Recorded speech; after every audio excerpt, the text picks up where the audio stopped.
Grand bonjour à tous, bienvenue dans cette nouvelle chronique consacrée à l'industrie des ETF en Europe, en compagnie toujours de Jérémy Tubiana, responsable du développement des plateformes digitales ETF chez BNP Paribas Asset Management. Bonjour Jérémy. Bonjour Imen, bonjour à tous.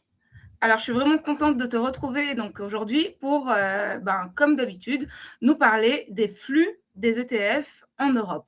Alors, qu'est-ce qu'on a à dire éventuellement pour le mois dernier? Alors, pour le mois de janvier, donc c'était le premier mois de l'année, de janvier 2026, et une fois n'est pas coutume, on a encore un mois très positif de collecte, puisqu'on a vu en mois de janvier près de 50 milliards de flux. C'est sans doute le meilleur mois de collecte jamais rencontré dans l'industrie ETF. Et donc, l'année 2026 démarre très fort, au-dessus du rythme de janvier 2025 qui a fini en année record. Et donc, en termes de répartition, on a vu à peu près presque 80% des flux plutôt sur la partie action et donc 20% des flux sur la partie obligataire. Donc clairement, janvier, mois très dynamique et c'est du coup le meilleur démarrage en termes de collecte. Alors si on rentre un peu plus dans le détail maintenant, sur la partie action, on a vu essentiellement des flux sur les actions monde, donc pour 16 milliards à peu près. Dans une moindre mesure, pour 7 milliards, on a vu des flux sur les actions européennes.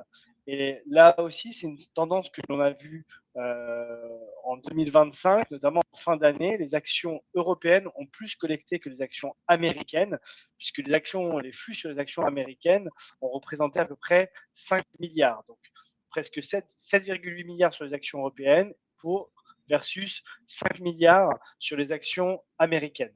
Et dans une tendance assez similaire des actions européennes, on a vu un intérêt de la part des investisseurs pour les actions émergentes. Donc là aussi, flux assez important, 7,3 milliards sur les actions émergentes.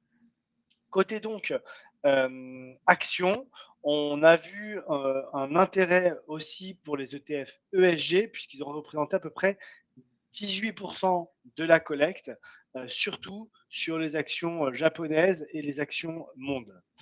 Côté obligataire cette fois-ci, on a vu surtout de la collecte sur ce qu'on appelle le global fixed income, donc les expositions qui mixent les obligations gouvernementales et les obligations d'entreprise. Et dans une moindre mesure, on a vu des flux plutôt sur les expositions obligataires européennes, puis sur les obligations obligataires américaines. Une tendance qui commence à se voir, c'est l'intérêt des investisseurs pour les obligations sur les pays émergents. Ça, c'est un point important.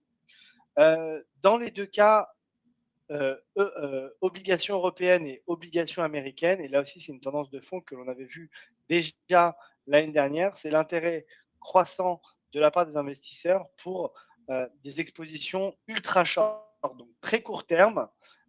Et donc c'est un point qui est assez remarquable, que l'on a vu encore une fois beaucoup se développer en 2025 et qu'on continue de voir en 2026. Côté ESG, la part des flux ESG sur la partie obligataire ont représenté 30%, donc c'est un peu plus que la partie action. On aime bien, comme vous le savez, faire un point également sur les ETF actifs. Donc les ETF actifs ont attiré à peu près 3 milliards de flux au mois de janvier, principalement sur la partie action pour 2 milliards et 1 milliard sur la partie obligataire. Et donc, c'est surtout les actions mondiales qui ont attiré les flux. Donc, si on doit faire un résumé très simple, 2026 démarre très fort dans l'industrie ETF.